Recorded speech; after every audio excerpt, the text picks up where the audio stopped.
My name is Amy. My student number is 1. The title is The Fight Against Sex Slavery. I'm a freshman at NCUE. I'm talking to you about the worst form of human rights violation, the third largest organized crime, a $10 billion industry. I'm talking to you about modern-day slavery.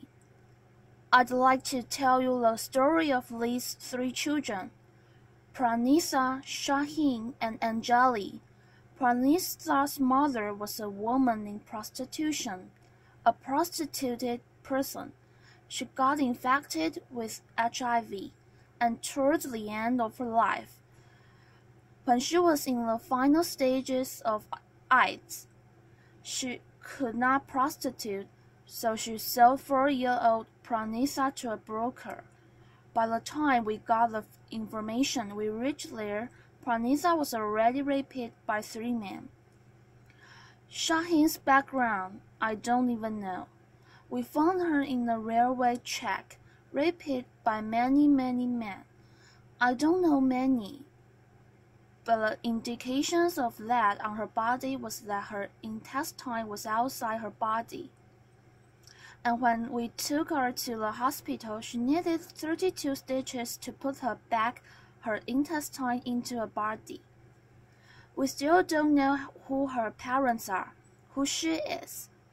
All that we know that hundreds of men had used her brutally. Anjali's father, a drunkard, sold his child for pornography.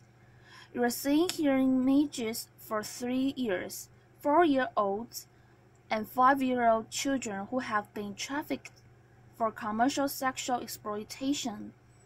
In this country and across the globe, hundreds and thousands of children, as young as 3, as young as 4, are sold into sexual slavery.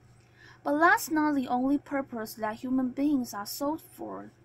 They are sold in the name of adoption. They are sold in the name of organ trade. They are sold in the name of forced labor, camel jockeying, anything, everything. I work on the issue of commercial sexual exploitation, and I tell you stories from here. My own journey to work with these children started as a teenager. I was 15 when I was gang raped by 8 men. I don't remember the rape part of it so much as the anger part of it. Yes, there were 8 men who defiled me, raped me, but that didn't go into my consciousness. I never felt like a victim, then or now. But what lingered from then till now, I am 40 today. Is this huge outrageous anger? 2 years I was ostracized, I was stigmatized, I was isolated, because I was a victim. And that's what we do to all traffic survivors. We, as a society, we have PhDs in victimizing a victim. Right from the age of 15, when I started looking around me, I started seeing hundreds and thousands of women and children who are left in sexual slavery-like practices, but had absolutely no respite, because we don't allow them to come in. Where does their journey begin? Most of them come from very optionless families, not just poor. You have even the middle class sometimes getting trafficked. I had this IS officer's daughter who is 14 years old, studying in 9th standard, who was raped, chatting with one individual and ran away from home because she wanted to become a heroine, who was trafficked. I have hundreds and thousands of stories of very well-to-do families and children from well-to-do families who are getting trafficked. These people are deceived, forced.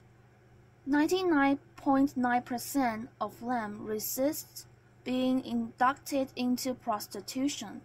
Some pay the price for it. They're killed. We don't even hear about them. They are voiceless, nameless people. but the rest who succumb into it go through everyday torture, because the men who come to them are not men who want to make you your girlfriend or who want to have a family with you. These are men who buy you for an hour, for a day, and use you, throw you. Each of the girls that I have rescued more than 3,200 girls. Each of them tell me one story in common, one story about one man, at least, putting chili powder in her vagina, one man taking a cigarette and burning her, one man whipping her. We are living among those men. They are our brothers, fathers, uncles, cousins, all around us, and we are silent about them. We think it is easy money. We think it is shortcut. We think the person likes to do what she's doing, but the extra bonuses that she gets is various infections, sexually transmitted infections, HIV, AIDS, syphilis, gonorrhea, you name it, substance abuse, drugs, everything under the sun. And one day she gives up on you and me because we have no options for her, and therefore she starts normalizing this exploitation. She believes, yes, this is it. This is what my destiny is about. And this is normal. To get raped by 100 men a day, and it's abnormal to live in a shelter. It's abnormal to get rehabilitated. It's in that context that I work. It's in that context that I rescue children. I've rescued children as young as 3 years, and I've rescued women as old as 40 years. When I rescued them, one of the biggest challenges I had was where do I begin? Because I had lots of them who were already HIV infected. 1/3 of the people I rescue are HIV positive, and therefore my challenge was to understand how can I get out the power from this pain. And for me, I was my greatest experience, understanding my own self, understanding my own pain. My own isolation was my greatest teacher, because what we did with these girls is to understand their potential. You see a girl here who is trained as a welder. She works for a very big company, a workshop in Hyderabad, making furnitures. She earns around 12,000 rupees. She is an illiterate girl, trained, skilled as a welder. Why welding and why not computers? We felt one of the things that these girls had is immense amount of courage. They did not have any products inside their body, hijabs inside themselves. They've crossed the barrier of it, and therefore they could fight in the male-dominated world very easily and not feel very shy about it. We have trained girls as carpenters, as masons, as security guards, as cab drivers, and each of them are excelling in their chosen field, gaining confidence, restoring dignity, and building hopes in their own lives. These girls are also working in big construction companies like Ramkey Construction as masons, full-time masons. What has been my challenge? My challenge has not been the traffickers who beat me up. I've been up more than 14 times in my life. I can't hear from my right ear. I've lost a staff of mine who was murdered while on a rescue. My biggest challenge is society. It's you and me. My biggest challenge is your blocks to accept these victims as our own.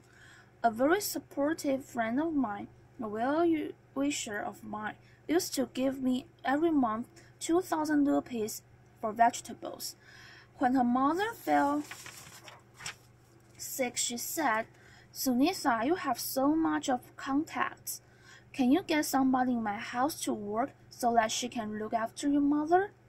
And there is a long pause, and then she says, "Not one of our girls."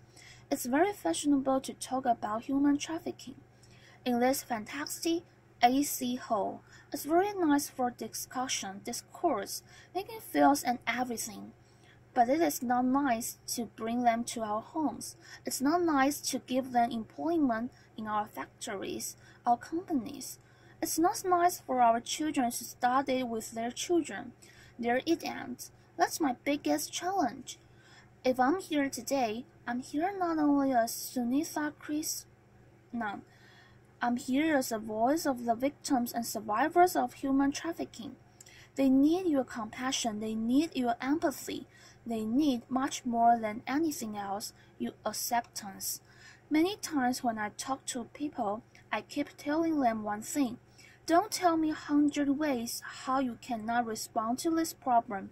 Can you apply your mind for that one way that you can respond to the problem? And that's what I'm here for, asking for your support, demanding for your support, requesting for your support. Can you break your culture of silence? Can you speak to at least 2 persons about the story? Tell them the story. Convince them to tell the story to another 2 persons. I'm not asking you to become Mahatma Gandhi or Martin Luther King or Madhav Parkers or something like that. I'm asking you, in your limited world, can you open your minds? Can you open your hearts? Can you just encompass these people too? Because they are also a part of us. They are also part of this world. I'm asking you for these children whose faces you see, they're no more. They died of AIDS last year. I'm asking you to help them, accept as human beings, not as philanthropy, not as charity, but as human beings who deserve all our support. I'm asking you this because no child, no human beings deserves what these children have gone through. Thank you.